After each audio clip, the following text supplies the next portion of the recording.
देखो जी, सरकार ने हमारे को लमसम फीस के लिए डाल दिया है चैनल पे कि आप लमसम फीस भरो।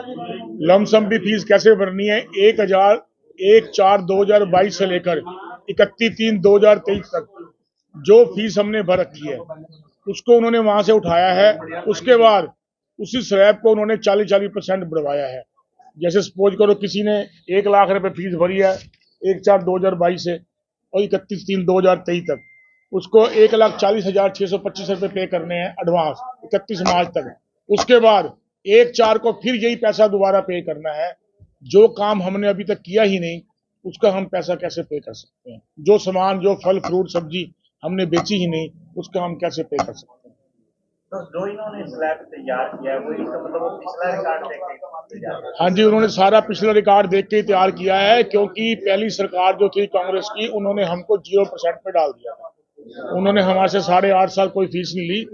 जब ये कोविड शुरू हुआ है, कोविड में हरियाणा सरकार को चलो पैसों की जरूरत थी, टैक्स की जरूरत थी, उन्होंने हमारे ऊपर 1% मार्केट फीस, 1% HRDF लगा दिया। तो वो हमने भरा जी। सरकार से तो हम बाहर जा नहीं सकते, क्योंकि सरकार ही जो व्यापारी है वो सरकार की रीढ़ की हड्डी है जी, उससे बाहर जा नहीं सकते। पर उस टाइम भी जो हमने भरा तो महंगाई बड़ी घटी नहीं।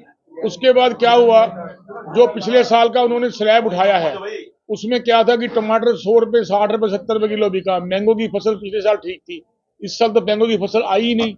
आपको पता कितनी बरसात हुई है, बरसातों में ना कुल्लू का सेब आया, ना आम का कोई सिस्टम बना, ना कहीं का सेब आया। तो उसमें हम कैसे भर देंगे एडवांस फीस? एडवांस हम भरे भी क्यों? कोई इनकम टैक्स एडवांस नहीं लेता, कोई GST एडवांस नहीं लेती। तो पहले क्या प्रोसीजर होता था? पहले प्रोसीजर यही था कि हम माल बेचते थे, कर्मचारी आते थे, वो अपने एच रजिस्टर में दर्ज करते थे, हम उनको अपना माल लिखवा देते थे।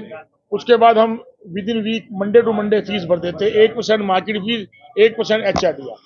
जो आदित्य देवीलाल है उन्होंने तो ये दावा किया था कि हम जो मंडियां हैं उनको एक दूसरे राज्य से संपर्क करके और बाहर का माल यहाँ बेच रहे, यानी मंडी व्यवस्था को मजबूत करने की काम करें, लेकिन ये तो पूरी चल रहा है। देखो जी, मंडियों में माल तो बाहर से आता है, कश्मीर से एप्पल भी आता है, हिमाचल से सेब भी आता है, यूपी से आम भी आता है। कोई ये तो है नहीं कि हरियाणा में कैथल में कोई हरियाणा में कोई चीज पैदा होती हो। हरियाणा में फ्रूट तो है नहीं, सिर्फ हरियाणा में सब्जी है। फ्रूट अगर किसी एरिया में थोड़ा बहुत किन्नू होता है वो आता है जी। और जब ये फीस का कुछ पहले भी, अब JP दलाल साहब ने, जो कृषि मंत्री जी हैं हमारे, उन्होंने भिवानी में ये बोल के गए थे कि इसको हमने आपको माफ कर दिया है। ये उसकी कॉपी हमारे पास पड़ी है, जो DPR हरियाणा की न्यूज होती है उसमें निकल ही आई है, और ये बिल्कुल ओरिजिनल कॉपी। उसके बाद भी उन्होंने फीस को माफ नहीं किया, ना कोई नोटिफिकेशन आया, तब भी हम फीस भरते रहे। तब भी हमने प्रेस कॉन्फ्रेंस करके JP दलाल जी का धन्यवाद किया था, मनोहर लाल जी हमारे जो CM साहब हैं उनका धन्यवाद किया था। उसके बाद भी हमें फीस लगाई गई और हम फीस भरते रहे। उसके बाद ये स्लैब उन्होंने हमको दे दिया जी, जो थोप दिया। ये एक इतना बड़ा कर है कि इसको कोई नहीं पे कर सकता। आज हम हैं, कल को हमारे बच्चे काम नहीं करते, कल को 2 पार्टनर हैं काम छोड़ जाते हैं, तो कैसे इसको अपना पूरा करेंगे, कैसे भेजेंगे? तो आगे क्या रणनीति बनाई? आगे रणनीति ये है जी, हम 4-5 दिन पहले CA साहब से मिले थे। उन्होंने हमें कहा था कि मुझे 2 दिन का टाइम दो, मैं आपको कुछ ना कुछ राहत पहुंचाएंगे हम। तो वहां से भी कोई सुनिश्चित जवाब हमारे पास नहीं आया। इसलिए आज 16 तारीख को जितनी भी मंडियां हैं सबकी प्रेस कॉन्फ्रेंस है। सब अपने अपने सेक्रेटरी को जाके ये लेटर जो हमने बनाया हुआ है नोटिफिकेशन खत्म करने का और फीस को खत्म करने का, ये हम उनको दे के आएंगे। और 20 तारीख को सारे हरियाणा की 1 दिन की सांकेतिक हड़ताल है।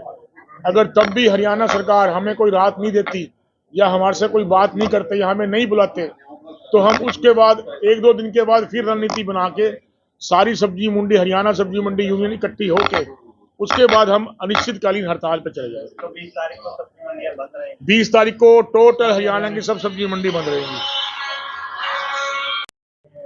आज जो मीटिंग की है वो डिस्ट्रिक्ट की मीटिंग थी, जिसमें ये अपना डांस से प्रधान जी आए हुए हैं, ये आपके सामने बैठे हैं, ये हरिंदर कालड़ा जी हैं, ये चीका से आए हैं, वो हरि सिंह सैनी जी हैं, वो अपना पुडरी से आए हैं, और शंटी जी बैठे हैं सीमन से आए हैं। क्योंकि हमारे डिस्ट्रिक्ट में 4 मंडियां पड़ती है, बाकी जो और डिस्ट्रिक्ट में पड़ती हैं उनके सबके प्रधान एक जगह इकट्ठे हुए हैं। जैसे हम कॉन्फ्रेंस कर रहे हैं वैसे वो कर रहे हैं, क्योंकि अलग अलग कॉन्फ्रेंस तो हो नहीं सकती, फिर बहुत ज़्यादा लंबा प्रोसीजर हो जाता है।